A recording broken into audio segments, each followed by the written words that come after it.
조정은 기회다. 시장은 흔들려도 방향은 위를 향한다. 오늘 시장은 전반적으로 조정 흐름을 보이고 있습니다. 나스닥과 S&P 500이 하락하며 기술주 중심의 매도세가 이어졌고, 골드는 소폭 약세를 보이며 안전자산 선호가 다소 줄었습니다. 반면 비트코인은 상승하며 위험자산 선호가 일부 회복되는 모습입니다. 즉, 시장은 단기 조정 속에서도 방향을 잃지 않고 있습니다. 국내 시장은 코스피가 2% 하락하며 글로벌 조정 흐름에 동참했습니다. 원달러 환율은 상승해 외국인 자금의 유출 압력이 커졌습니다. 하지만 환율 상승은 단기적인 흐름으로 중기적으로는 안정화 가능성이 열려 있습니다.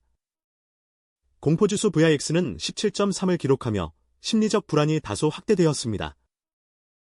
나스닥의 낙폭은 마이너스 3%, 코스피는 마이너스 2% 수준으로 아직은 건강한 조정 범위 안에 머물러 있습니다. 비트코인은 마이너스 44%의 고점 대비 낙폭을 유지하며 변동성 높은 자산의 특성을 그대로 보여주고 있습니다.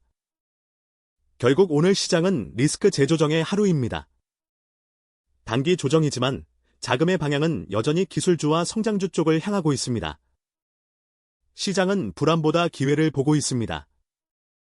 이제 오늘의 주요 뉴스로 넘어가 보겠습니다. 오늘 글로벌 뉴스의 핵심은 두 가지입니다. 첫째, 빅테크 중심의 조정 흐름. 유가가 하락하면서 에너지 섹터가 약세를 보였고, 나스닥과 대형 기술주들이 동반 하락했습니다. 이는 단기적인 차익 실현 구간으로 AI 반도체 중심의 급등 이후 숨 고르기에 들어간 모습입니다.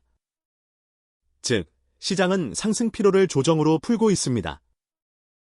둘째, 앨런 그린스펀 전 연준 의장의 별세 소식입니다. 그는 수십 년간 미국 경제의 방향을 설계한 인물로 거장의 시대가 끝났다는 상징적 의미를 남겼습니다.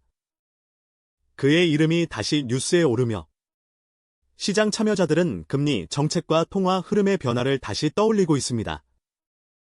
즉, 과거의 통화정책 패러다임이 완전히 바뀌었다는 신호입니다. 결국 오늘의 뉴스는 기술주의 조정과 정책 패러다임의 전환이라는 두 축으로 요약됩니다. 단기적으로는 변동성이 커질 수 있지만 중기적으로는 새로운 성장 사이클의 준비 과정으로 볼 수 있습니다. 이제 미증시 섹터별 주도주 확인해 보시죠. 오늘 미국 시장에서 가장 강하게 움직인 분야는 AI 핵심 생태계입니다.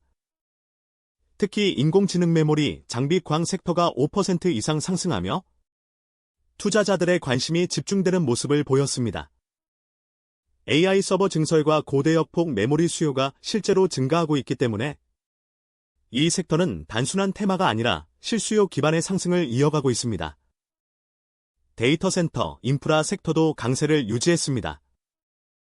AI 모델이 커질수록 전력, 냉각, 서버 인프라가 필수적으로 확대되기 때문에 이 분야는 시장에서 AI의 필수 기반 시설로 평가받고 있습니다.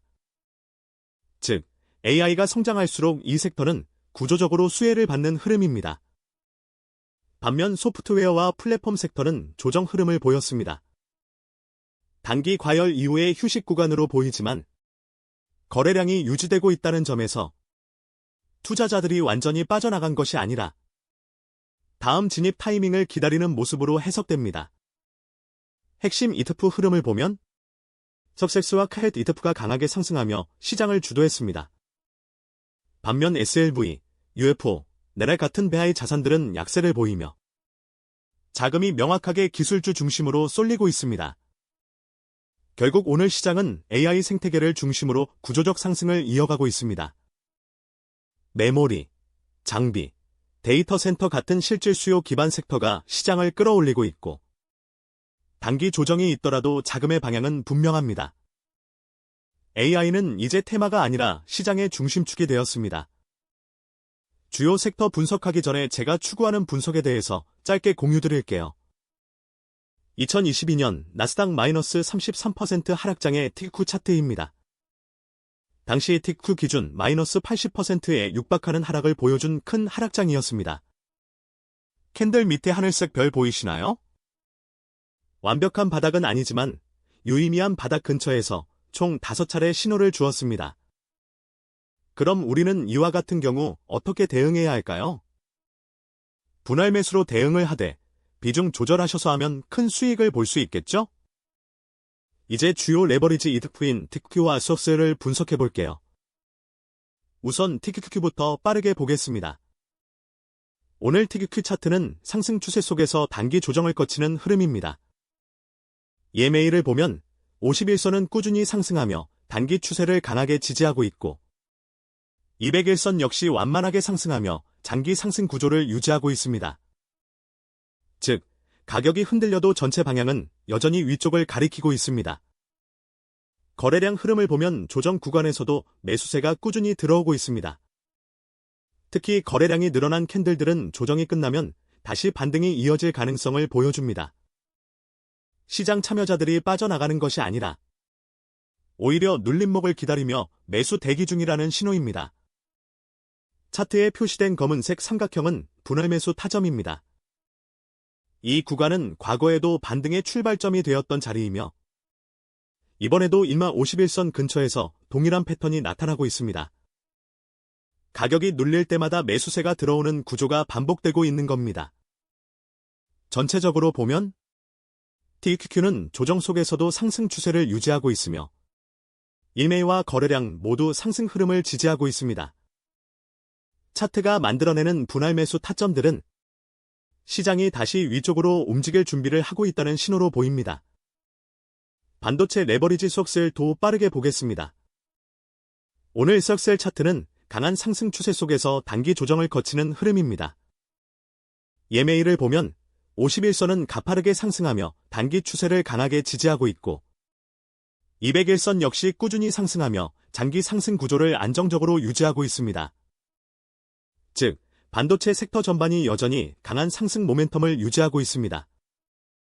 거래량 흐름을 보면 최근 조정 구간에서도 매수세가 꾸준히 들어오고 있습니다.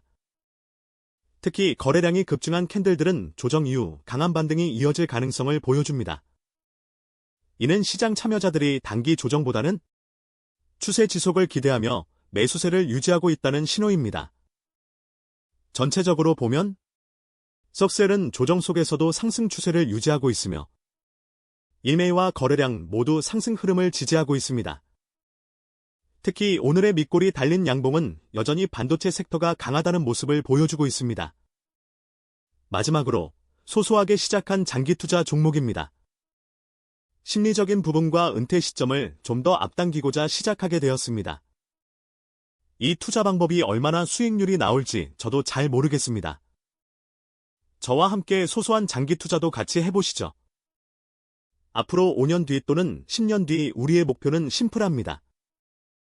경제적 자유. 지금까지 시청해주셔서 감사합니다.